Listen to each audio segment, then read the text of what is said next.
Hello friends, welcome to Creative Medicine.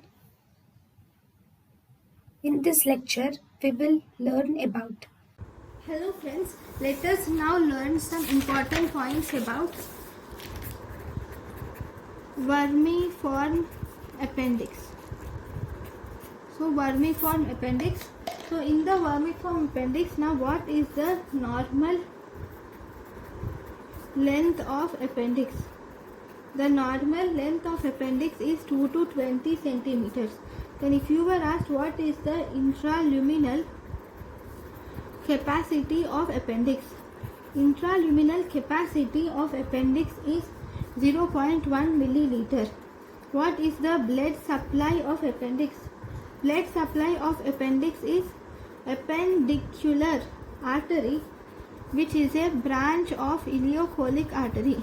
Appendicular artery, which is a branch of ileocholic artery, is the blood supply of appendix. Then this appendicular artery is actually an end artery. Now what is the most common location of appendix? Retrocecal is the most common location of the appendix. What is the least common location of appendix?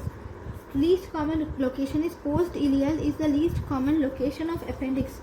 Now what is the most dangerous location of appendix? Most dangerous location of appendix is pelvic is the most common dangerous location of appendix. Now if you see, this is about important anatomical features of appendix. Thank you. Thank you and thank you for watching.